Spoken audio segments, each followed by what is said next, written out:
I was born June 7th, 1926, in a city called Vienna in Austria. My family was not rich, but they were well off. My residence was in the Pharmaceutical Association building in Vienna, which was in the 9th district. And predominantly there were offices on the bottom 2 floors and apartments on the top floors. My grandmother and her brother ran a coffee house approximately, I would say, 4 blocks from where we lived. And it was across the street from the medical school of the University of Vienna, and consequently we had a lot of American students. And in my early youth, being around Americans, I wanted to learn English, so I took English in school. It was an interesting life. My grandmother's brother had a vineyard in the outskirts of Vienna, sloping down towards the Danube. And I spent a lot of my weekends there watching my uncle cultivate fruit, grapes, and all these kind of good things. My elementary school was through the park in front of the apartment building, right around the corner. Elementary school was typical European type school. It was very strict. There was a lot of discipline. Once I got through elementary school, I was put into a Real Gymnasium, which was a private school, and the tuition was based on the grades you make. It was a very rigid life as far as studies were concerned. You were in school at 8 o'clock, you came home at 4. On Saturdays, you only spent half a day there. All the teachers were professors. You had to toe the mark or you didn't stay. My parents got divorced when I was age 6. My father was a branch manager for the Austrian bank called Kreditanstalt. And he was the type of person who virtually did it all. He played the piano, he sang, he skied, he could draw, and he enjoyed life. He had a little weekend house on the Danube, which was a one-room house. But to spend the weekends on the Danube was quite an experience because we had a big circle of friends, and it seems like there were always crowds together. When it came to vacation time, I almost always spent my vacations with my father. We would get on the Orient Express and meet his sister, who was married to a Frenchman in Paris. We would meet them in Paris and then go to either Switzerland or Spain. A lot of the members of our family, which was a big family, were in the medical field. One of my uncles was a very well-known surgeon in Vienna. My mother's cousin was a children's doctor, which, by the way, lived not too far from where we lived. The big famous hospital in Vienna was only about 2 blocks from where we lived, so actually we lived in the hospital district. You were always aware that you were Jewish, and something about being Jewish wasn't right as far as the non-Jewish people were concerned. I remember very outstandingly in the gymnasium, we had, one of the subjects was physical education. And the man who conducted the class, his name was Müllner. And he was a disciplinarian, yes. Once the Germans arrived in Austria, he was the first one who had a uniform of the brown shirts. And when he, from that day on, when he taught physical education, he wore his uniform. And the thing I remember very distinctly, when the Jewish student didn't perform the way Mr. Milner wanted you to perform, you were brought out in front of the whole class and you were absolutely ridiculed. I realized what was happening, and at that particular stage, the Germans had taken everything away from us. We were told we could no longer live in the apartment. And my grandmother was put into a nursing home, and her brother went to live with a non-Jewish man who was a very good friend of his. And my mother and I took a little room in a suburb. I do not even remember, and living there was terrible. November of 1938, which was Kristallnacht. Were there any indications at all about what was going to happen in November of 38?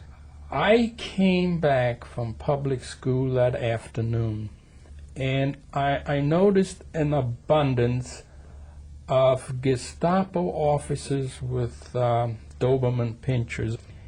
And after it had gotten dark at approximately 6 o'clock in the evening, all of a sudden it sounded like somebody had broken a glass, and we paid no attention to it. And continuous breaking of glass, we went to the window, and we noticed across the street the brown shirts. Nothing but brown shirts. They were smashing the windows of the stores. They were dragging out fixtures. They were dragging out people. And we immediately knew that something was going on. We had no idea what the reason for it was. Approximately 3 blocks from there was an old castle-type building that was about a city block long, called the Rossauer Kaserne. This was a military building of some kind that was used during World War I.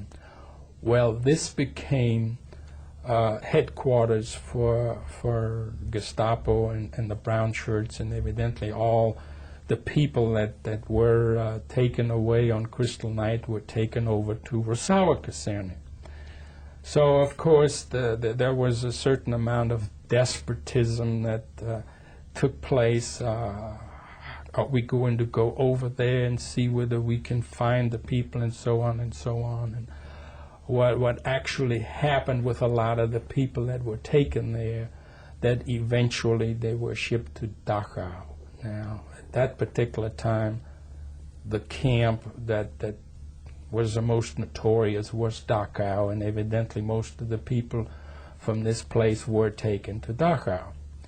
The next morning, I was told not to go to school. The street was an absolute sight. There were fixtures on the street, there were groceries on the street, glass, more glass, and more glass. And evidently the non-Jewish population, I did not live in a Jewish part of town, in what we call an integrated part of town, and it was considered one of the better districts in Vienna. Vienna had 21 districts. This was district number 9, and it was adjoining to downtown, but there were quite a few sightseers that came by to see what a terrific job the brown shirts did. And we got a paper, and we noticed in the paper, of course, the paper's name was Wiener Presse, which means Vienna Press, and of course the pictures were on the front page, what transpired. And of course then we found out that the reason behind this was that there was a Jewish kid called Greenspan who I think killed the German ambassador in Paris, so evidently this was the excuse for the revenge. Once Crystal Night was behind us, of course you have to realize in 1938 I was 12 years old, but you grew up real quick. The realization sank in real quick. What's going to be next? Who is going to be taken away? There were a lot of restrictive measures imposed upon the Jewish population. At that particular time, all our possessions had been taken away, and any family heirlooms or jewelry or whatever. Instructions were given to hand them in certain places, and God forbid if you were found with something that was supposed to have been turned in. I do remember that I did call my father, who lived approximately 8 to 10 blocks from where I was, to make sure that he was safe. The stage was reached where everybody was clamoring to get out, anyway, just to get out. And the places people were talking about, whether it was Africa or Australia or Cuba, just to get out. So, of course, the realization sank in more and more what we were up against. So we started finding out where we can find a visa, where to turn to, where to go. So we tried, and of course the amazing thing to me was that so many doors were closed and wouldn't open up. The time has arrived where my mother was getting panicky. We lived in a one-room apartment in a part of town which wasn't exactly the best part of town, but she was getting worried because she wanted to get me out of the country. On Crystal Night, my mother was not with me. My mother had a slight infraction with the Austrian customs pre-Anschluss, where when she went to Czechoslovakia and came back, and evidently she had a pair of silk hose in her purse which she had not declared. And evidently this was on record with the Austrian authorities, and that was an excuse to arrest her. So the Viennese police arrested my mother and had her imprisoned in the main Vienna police headquarters, which was downtown, which is an enormous white building. And the Viennese police at that stage in the Jewish community already had a reputation. They are all Nazis. They're all playing the game. So I did not see my mother for, I would say, 5 to 6 months. When I finally did get to see her, she looked haggard, and she was very weak. But the doctor, who was my uncle, called him Uncle Ernst, said she was fine, she needed some rest, and everything would be fine. The next thing that happened, I said, we lived together in this small one-room apartment, and she finally succeeded to get me on a children's transport to Belgium. These were children transports arranged by the International Red Cross for Jewish kids. That's where I said goodbye to my dad for the last time. So I remember he is the one that wanted to take me to the train station. I had said goodbye to my mother, and he came by in a cab, in a trench coat and a hat. And we got in the cab and went to the train station, and of course I knew the route the cab was going to take. And he said to me, you know, the thing that really hurts me, that I couldn't even give you my gold watch. And he had a gold watch he wore in a pocket here. I couldn't even give you the gold watch for bar mitzvah because, number one, you couldn't have a bar mitzvah because of the Germans and because the Germans took my gold watch. And he got out of the cab and I got out of the cab and he kissed me.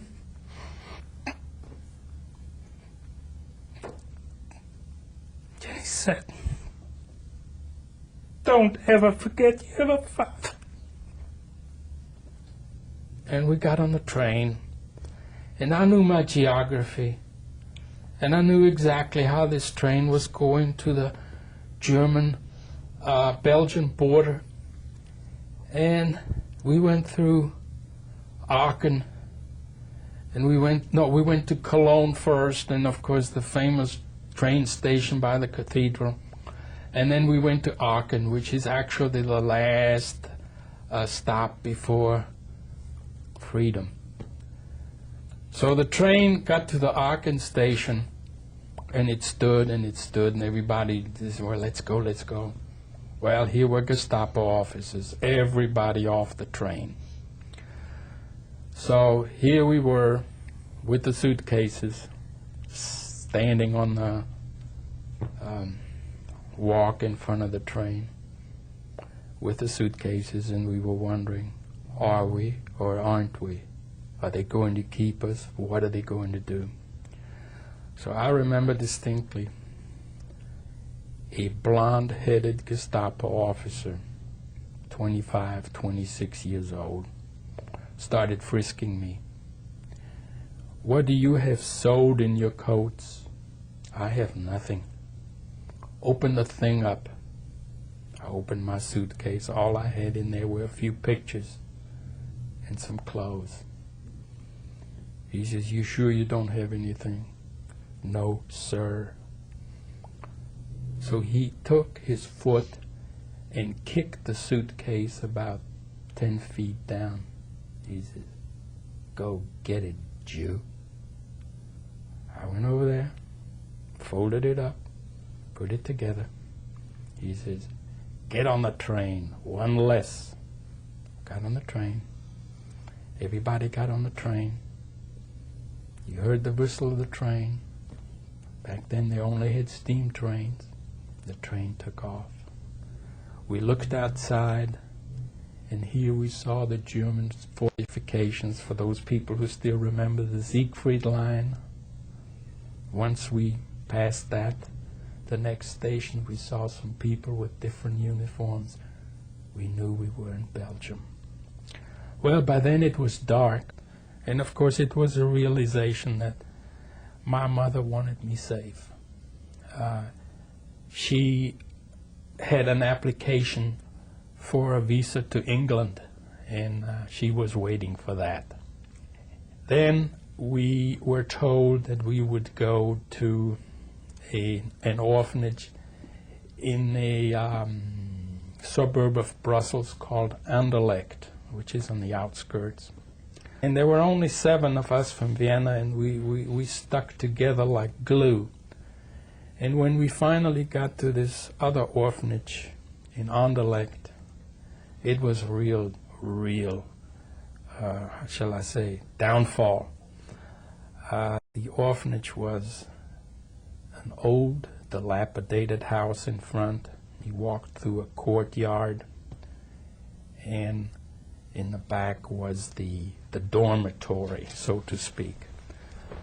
I would say there were between 30 and 40 of us in this dormitory. And of course, all that was on my mind, when will I see my mother again? My mother was waiting for her visa to England, and she was by herself in Vienna. But she was determined that if and when she gets the visa, she's going to come through Brussels on the way to London. Well, the visa did come, and she disobeyed the law in the process, because when she had the visa, she did not sign out from the district she lived in Vienna. She just disappeared. Well, the Gestapo was 24 hours behind after her. She had taken the train to Dresden, to change the train in Dresden to go to Cologne and then to Brussels. When she changed trains in Dresden, there was a 1 hour interval before the other train came. So she went to the train coffee shop to have a cup of coffee. She sat down, and here came a German army officer. May I sit down? Sure, you may sit down. Where are you from? I'm from Vienna. What are you doing here? Oh, I came to see a friend and I'm getting ready to go back to Vienna. May I share this table with you? May I have some coffee with you? Sure, sure. So, to me, to my whole family today, this is just one of these unbelievable stories. So she looks at her watch, and I mean, she could tell that he was making time with her. So she finally looked at her watch and she says, "Well, I have to catch my train. I don't want to miss it." So the man said to her, the officer said to her, says, "Well, on which track is the train leaving?" And she gave her the track number. And the next thing you knew, when she appeared on the track, he had a bouquet of roses for her and says, "Would you give me your address in Vienna so I could come see you?" So she gave him a fictitious address, and that was the end of it. But this seems so ironical. Well, my mother came to Brussels, and it was a big, big hello. She stayed a week in Brussels and went on to London. Well, it was intended for me to go to London and then together go to the United States. In the interim period, England and France declared war on Germany, and all ship travel on the English Channel was suspended because of it. So there was no way that I could go to England. So in November of 1939, she left from Liverpool on a ship called the Georgic, which was the Cunard Line.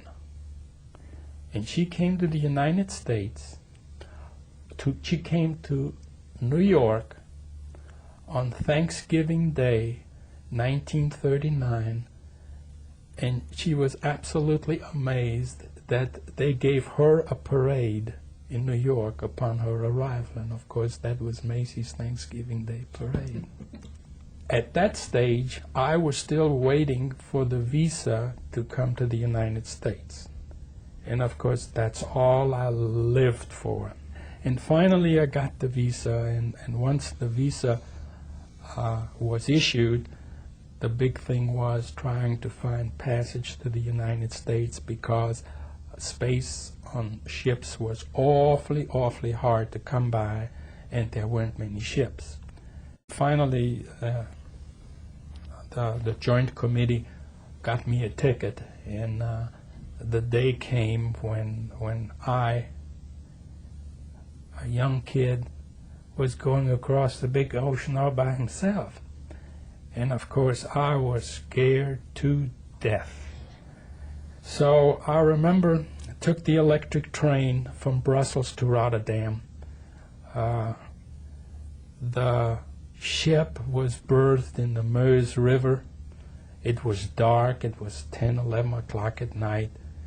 And in order to slip by German submarines, all the ships left after dark unannounced.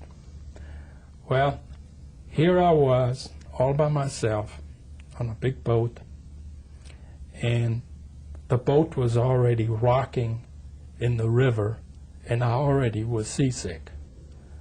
Well, the next thing you knew, it must have been 3 o'clock in the morning. I could hear the engines, and sleep I did not, and watched. There were no lights because of air raids. Of course, Holland at that stage there was no war, Holland or Belgium, but darkness was already imposed. And once daylight broke, sick as I was, I looked out the port window, and here was a British destroyer running right next to the boat. And of course, I knew why. The passage to the United States was absolutely horrible because I was sick the whole time. And seasickness to me is something else. The next thing I remember is the Statue of Liberty. As I sit here, I feel that the situation in Yugoslavia is the exact same thing all over. And quote, unquote, who is coming to the aid? Aren't the Europeans taking care of their own, or does somebody else have to take care of it? I think it is a sad, sad state of affairs that humanity inflicts pain upon humanity and doesn't even blink an eye. I feel bad that I've been deprived of family life because my family had stature, my family had closeness, my family took care of itself, and with one right hand raised, a man came and wiped it all away. These people didn't do anything to anybody, yet the belief the Germans had about our race wiped it all out in a very, very short time.